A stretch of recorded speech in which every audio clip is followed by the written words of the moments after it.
and we are streaming live on Facebook. I am so excited for this show because well, not because I'm Kate, but I am Kate Kunkel, brain health mentor and creator of Brain Health Matters, a series of educational events, programs, and courses. And we're all about helping you create a healthier body to make a happier brain. And I'm so delighted to welcome Randi Light. She is an award-winning hypnotherapist, hypnosis instructor, author, and healer. Randi's life work combines 35 years of research, training, and life skills to provide sustainable wellness solutions for personal and professional improvement. Randi joins us today in Brain Health Matters to help us improve our sleep, an issue that seems to trouble many people and which is vitally important for brain health. Welcome, Randi. Oh, thank you so much. It's my pleasure and honor to be here. Thanks for doing this. Oh, hey, you know what? We've got an epidemic here, and it has nothing to do with virus. It has to do with dementia and mental health issues. And whatever we can do to help folks alleviate those, I'm all in. And I'm so glad you agreed to do this. So tell us, how can hypnosis have any impact on sleep and or brain health? That's a very loaded question because there are so many answers. And one of the things that I just want to say is that we're talking about brain health, but what we're really talking about is reducing stress, right? So, and perceiving our world and showing up in the world so that we don't see the world as stressful. And if we feel more calm and confident, then our mental health is improved, our brain health is improved, our sleep improves as well. So hypnosis is actually a normal, natural, common, everyday occurrence. You go into a hypnotic state many times a day. Whenever you get focused on a book, a movie, a project, when you get absorbed in something, your brainwaves slow down and you go into a light state of hypnosis. So many times a day. So for example, right now, as we're talking and doing, our brainwaves are cycling in beta. And then as we get focused on a book, a movie, a project, our brainwaves slow down into alpha. And alpha is just a light state of hypnosis or a light state of meditation. And really the only difference between hypnosis and meditation is hypnosis is meditation with a goal, with a purpose, like helping you sleep better or reducing stress or building confidence or getting to the root cause of anxiety or stress or worry.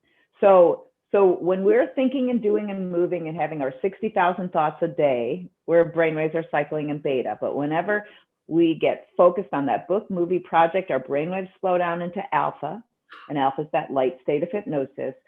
But as our brainwaves continue to slow down, they go into theta, which is a deeper state of hypnosis or a deeper state of meditation. And as our brainwaves slow down, they go beta, alpha, theta, and then delta, which is sleep. So you literally go through hypnosis when you're going to sleep and when you wake up in the morning. And so why is that important if you think about that? So research says that a suggestion given in a hypnotic state, like you're calm, confident, in control, a suggestion given in a hypnotic state even one time can have the same effect as long-term conditioning and practice. So think about, so whatever you're focusing on before you go to sleep affects how you sleep and how you feel when you wake up in the morning.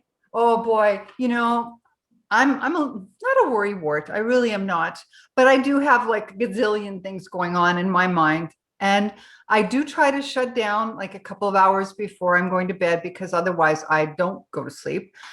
But now when you just explained it that way with the different brainwave states and how what you think about when you go to sleep affects your sleep, that makes such sense because I find a difference myself. So if I watch like just a funny movie or something that doesn't make me think just before I go to bed, I sleep so much better. Totally. And that's where the concept of getting into an attitude of gratitude before you go to sleep, thinking about your successes, not where you messed up. So you want to be in alpha and theta. You don't want to be in beta when you're going to sleep. You don't want to be sitting there thinking all the time. And that's the beauty of self-hypnosis.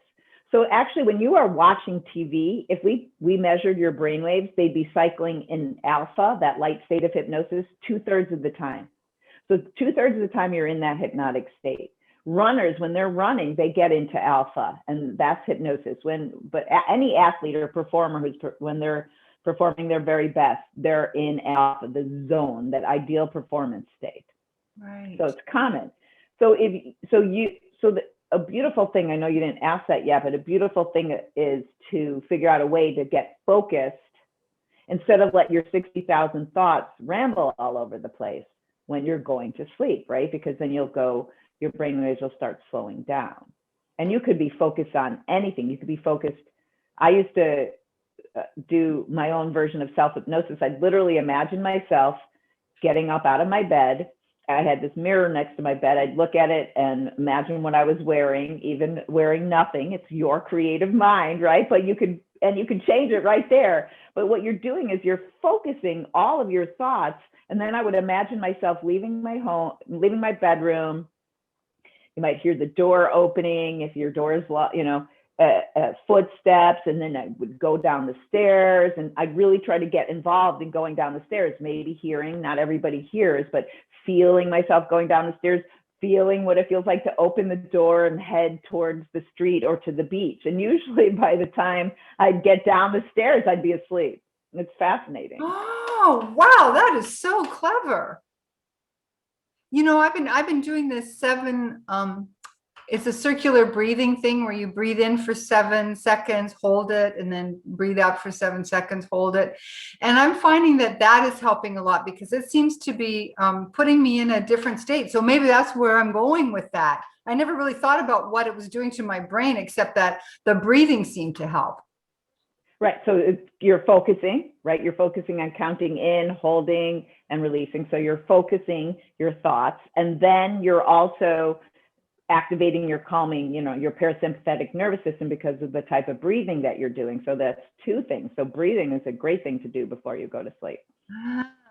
So see, I'm doing it and I don't even know what I'm doing to myself. So the trick is then to use this. It seems to me that then beyond sleeping, though, this could work for a lot of things, even doing it yourself. Like I always thought of hypnosis, and I know my husband, when he watches this, he's going to laugh. I think of some guy with a stop or a pocket watch back and forth in front of me, but that's not really what it is at all, is it? Or can it be that? It's not anymore. So some hypnotists will make that be a funny thing, and I have too, like a marketing thing where but right nowadays, so I teach people to become hypnotists. So if you wanted to become one, you could go to my school and so I teach my students inductions where I use my voice to guide you into a focused and relaxed state where you're more open and receptive. So I might have you, and this is another great self-hypnosis technique, is to imagine going down a set of stairs to your peaceful place, or your superpowers place is what I like to call it. Superpowers, but I like that. Yeah. And so once again, you're focusing. And so everybody is different when they're imagining, when they're doing meditation or hypnosis. Some people are very visual and can really see things. It'll be bright and vivid. For people who don't take in information that way, it'll kind of be there, it won't necessarily, you may not see every aspect of what you're focusing on. And some people can actually hear. So if I were to say to you, you might imagine, close your eyes and imagine yourself at the beach. For some people, they can immediately hear the sounds of the water, even if I don't make that suggestion. Right. And then some can hear the animals, and some people can't hear anything. And that the whole trick is to be okay with however you do it. And some people are what we call in my world kinesthetic, and they're feeling. So they can feel the warm sun on their skin. They can feel the sand, right? So you're kinesthetic, right? So if you're kinesthetic and you're trying to see, it's going to be much harder for you, or you're going to think you're doing it wrong. And there is no wrong. You're just learning how you do it. Right. So then if you're trying to go to sleep and you're trying to get to that place, like what you were saying about walking down the stairs and going out, it would be more like feeling going, for me, it would be more like feeling going down and feeling walking out on the beach. Okay. Yes. Yes. And that does the same thing. Focus it's just how you take in information. It's how you learn. It's how you imagine. So it helps to be kind of aware, self-aware then of how you do experience the world. Yes, and so I teach all my students, and I do this with all my clients. It's called the lemon exercise, and it's a 2-minute closed eye process. And I go and take them through so that we know what senses are dominant for them when they do hypnosis or meditation or just imagine. Oh, so lemon would like you have a lemon for them to smell, or do they imagine the lemon? Would you like me to do it? It takes about 2 minutes. It's a closed eye process. It's really cool. Oh, And I'd love that. Can really, yes. Yes, please do. It's a way of so I don't do any formal hypnosis, right? Because this is during what we would call the pre-talk, but it really helps people understand, because I've worked with people doing, or I have this friend, and he tried to do a past life regression with a hypnotist, and that hypnotist kept telling him to see things, and he wasn't really seeing, so he was getting frustrated. So now you're not even paying attention. You're bringing yourself up more into a conscious beta state, and so then I was with him and a few other people, and I figured he must be more kinesthetic, and so I took him through the lemon exercise, and he was more feeling, and so then it was like this bulb, light bulb went off, and it wasn't his fault. He just was more kinesthetic, and she kept, prompting him to see things, and that can be a disconnect. Gotcha. Let's do this exercise. I'm curious, because this will be helpful for everybody who's watching. If I'm assuming that when you figure this out, then if you do decide to encounter the world of hypnotherapy, you're going to be in a better state. You can go and say to the therapist, or even to yourself, this is how I'm going to be able to have a better experience. And whenever you do guided meditations, anything that you do, if you do self-hypnosis where you want to close your eyes and imagine yourself going down those stairs or leaving your room and going through a process, you'll know what senses are dominant for you, and you'll trust those impressions instead of thinking you're doing it wrong or something. And that's the whole key. Because as soon as all right, so go, it just takes about 2 minutes, and I'll do a lot of teaching after it too, but I didn't want to give away the surprise right now. Okay. Okay, so go ahead, close your eyes, everybody. No driving and listening. And so go ahead and actually imagine yourself walking into your kitchen, whatever kitchen you want to be in. As you walk into the kitchen, notice if it's daytime or nighttime, if the lights are on or off. And then picture yourself walking over towards the refrigerator. Listen for your footsteps, the hum of the fridge, and any other sounds you might hear when you head towards the refrigerator. And then go ahead and imagine opening that refrigerator door and feel the cold air as it spills out on your face and your body. And whether you usually have one there or not, go ahead and imagine there's a lemon sitting right there. And actually grab that lemon and feel the weight and the coldness in your hand, and notice the size and the shape and the different colors and textures of the lemon. And then shut the refrigerator door and take that lemon to where you'd normally cut up fruits and vegetables, and pull out your favorite cutting board and your favorite knife. Now, in a moment, you can slice that lemon in half. Now, you can cut it right down the middle, or you can cut it from end to end. If you want to cut the lemon down the middle, let's do that now. And then take one of the halves and slice it again to create a ring, and then cut the ring in half. If you want to cut the lemon from end to end, just take one of those halves and slice it again to create a wedge. Either way, pick up either that half ring or that wedge and bring it up to your nose, and take a deep breath in and smell the lemon smell. Smell the lemon scent. And then go ahead and imagine taking a bite of that very juicy, very pulpy, very sour lemon. And just for fun, take another bite of that lemon and feel the pulp in your teeth and tongue, and taste that super soury, lemony flavor. And then open your eyes. Okay, so, wonderful. So if you were my client right now, I'd say you did great. And you'd be like, how do you know? Whatever, for a couple of reasons. One is because you had increased saliva and swallowing down. Yes. Right? So however any of you imagined, whether you saw, heard, felt, smelled, or taste, whether you just did one, all three, all five, doesn't matter. The point, if you had increased saliva, a little puckering, you had a biochemical physiological response to your own imagination. Yes. And almost every one of you probably did that if you were relaxed and just following me. But here's the thing, it's not a big deal when it's a lemon. You had a biochemical physiological response to how you imagine. But if you're trying to replay or resolve an issue, something negative, your mind and your body doesn't know that you're just imagining it. And you're releasing chemicals, stress chemicals that make you feel bad and can affect your sleep. Yeah. So for you, you could feel the cold air. I saw your, right? Could you see? Could you, like, let me ask you this. So for everybody, how would you describe what you saw? Would you describe it as bright and vivid, or just kind of there, or clear? Yeah, so that's interesting because my kitchen is gray, and it's gray and white, and it always feels like I'm walking into a black and white movie. So doing this just now, it felt like walking into a black and white movie, and my fridge, of course, is stainless steel. So I opened it up, but I felt the cool air. But more importantly, the lemon was bright yellow. Like it was such a contrast. Really. And could you hear footsteps or the hum of the fridge? Right. So if I want to hear, when I'm doing meditation or hypnosis or just closing my eyes, like if I'm going to imagine myself going down a set of stairs and I want to hear my footsteps, I will literally like pick up my leg and slam it down on that in my mind.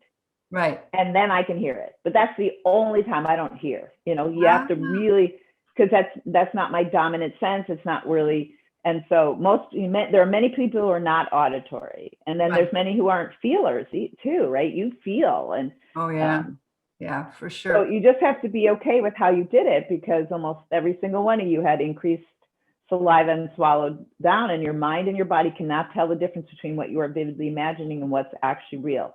So the number one thing I tell all my clients, everybody, is to focus on what you want instead of what you don't want. Yes, because when you create that. Absolutely. I talk about that in my mindfulness and meditation classes too, because it's just, yeah, you are what you think, for sure. And when you create what you think. Right. And if you're focusing on what you don't want to happen or what you don't like, you're releasing chemicals that make you feel bad and can affect your sleep and your brain health and your stress. But if you notice it and catch it and focus on what you want to happen, what you want to experience, what you want more of in your life, then you're changing the movie to what you want. And that feels a lot better. If you're sitting there mad at somebody and you're thinking about that, then you're releasing chemicals that make you feel bad. And it's very difficult for you to feel good when your body's manufacturing the stress hormone cortisol. You cannot simultaneously manufacture that feel good chemical. So it's much easier to go to that anxiety and worry and then focus on what you don't want. But it's just a habit, and you can learn to change it. And I guess that's what we're hoping. I'm hoping that you can just say to people, okay, what's the best way then would be to do like an exercise like you just did, where you envision something, so that when you're going to bed, instead of thinking about that, whatever, like right now, we had a lockdown last weekend, and I worry about the vendors on the beach, because if they don't work, they don't eat. And I woke up at 2 a.m. and I could not go back to sleep. All I could think about was these people being hungry. And I just couldn't get out of my mind. And what frustrated me, because, you can do a lot of things. You think you can fix things. I try to be a fixer, but I couldn't. Yeah. I couldn't fix anything. And at 2 a.m, you, especially that's your time to go to sleep and not be up. So I have hypnosis audio recording for sleep that anyone here is listening to this can message me or email me, and I will send it. So on my website, I have a hypnosis audio recording for confidence. And the difference between the two is the hypnosis audio for confidence, I even have one for healing your body, takes you into hypnosis, does things there like building confidence or helping heal your body. And then it takes you out of hypnosis. what I realized along the way is that if I'm going to use hypnosis audios for sleep, I do not want to be taken out of hypnosis. I want to drift off to natural sleep, right? Because I'm out of beta, and finally I'm into alpha, and then I'm into theta. And the last thing I want to do is come up to beta, and be awake. And so my hypnosis audio recording for sleep just lets you drift off to natural sleep. So if you were to press play at 2 in.the.morning, and focus on my voice. Now you're focusing on my voice. You're doing what I'm saying, and you fall asleep. Okay. And it helps. And it can be a lifesaver. I am so going to email you to get that, because it's something I go to sleep pretty well. It's the monkey mind, and like we have a lot of stray animals around, so our cats respond to them. So it wakes me up. It's not necessarily I wake up, but I get awakened, but then the monkey mind starts, and it's really hard for me to go back to sleep. So I'm definitely going to ask for that. And folks who are watching, Randi has a wonderful website. There's lots of information about hypnosis, and you've offered this confidence. No, it's I can sleep and my body is healing. The confidence one is there. If they go to my website, randylight.org or Randi Light Hypnosis, just Google my name. If you go to my website, you can get the confidence one, but to get the one for sleep, you got to reach out to me because it's not set up there. Right. But something really important. So I had a client. So I specialize in helping people overcome insomnia, sleep issues, anxiety and depression too, and chronic pain, and being a peak performer. And they're all connected. That's the fascinating. People don't realize how connected anxiety, depression, and insomnia are. But I had a guy who was having trouble sleeping, and he said when he woke up in the middle of the night now, because he went through my program called The Essential Four. It's also my book, but he was in the middle of my program. And so his monkey mind, he said, so when he woke up, he didn't just start having those 60,000 thoughts and being all over the place. He stayed in alpha and went back to sleep. He didn't even need my hypnosis audio. Oh, maybe I should do your course. That might be. Yeah. My husband's having a lot of trouble now too with that, like with the monkey mind in the middle of the night. There's a lot going on. We need to sleep. We know we need to sleep. If it's once in a while, you have trouble sleeping, that's different. But when it starts to be consistent, it can cause, as we know, wreak havoc on the brain, the body, all kinds of things. And the opposite is true too. When you sleep better, when people are tired, they act. You don't have as much control over your emotions, of what you eat. People will overeat. Bad decisions. You make bad choices.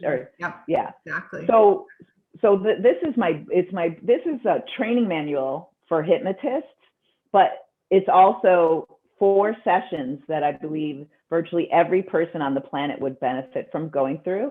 And it's really great for anxiety and depression and insomnia and even chronic pain, even though it's not about chronic pain. The first session that I do with almost every person that comes to me is a stress reducing, confidence building session. It does what I call a little bit of emotional clearing in a light and easy way, so you can have a great hypnotic experience. And then we install the resources, so that you can feel more calm and confident and respond resourcefully to your world. And that's going to make a huge difference in your perception of pain. Exactly, your perception of pain and your perception of your life, everything. Right. It's very true. People's pains go away right from just going into the hypnotic state, let alone what you do when you get there. Right. With fibromyalgia, I think we talked about that when we first met. Right. But people sleep better after that session. The stress melts away. They feel more relaxed, more confident, and people, so I don't even sometimes have to do the deeper work to get to the root cause of their sleep issues. But most of the time I do. But after that first session, so many people are sleeping better, kids and adults, because they went into hypnosis, did that session, and they start to be able to, because it's like, our nervous systems, right? So if we're not sleeping and we're anxious, that really affects our nervous systems, which then affects us. Right. And so this gives it a reset, a reboot, and it melts the stress. That's the technical term. Yeah, the technical term. Hey, those are the best technical terms. Randi, this has been amazing. Folks, randylight.org. You go and you can ask, well, you can claim the one hypnosis session, but then also reach out to Randi. I'll put the contact information in the notes here so that you can reach out to her and work with her, or at the very least get the sleep hypnosis. I'm sure that it will help you a lot. And I'm going to write right now for one myself. Randi, thank you 1,000 times for coming and helping us. And you really opened my eyes with the lemon exercise. Thank you very much. You are so welcome. It's been a pleasure. Thank you for keeping up this great work and helping people to heal, because I believe it's personal. When people get better, it's also helping the planet to get better. And then those people won't go hungry so much because people will care more. Oh, thank you. Thank you so much. It was just a wonderful experience, folks. And I will see you back here next week. I don't know who's going to join me, but we'll be back here. Have a good week.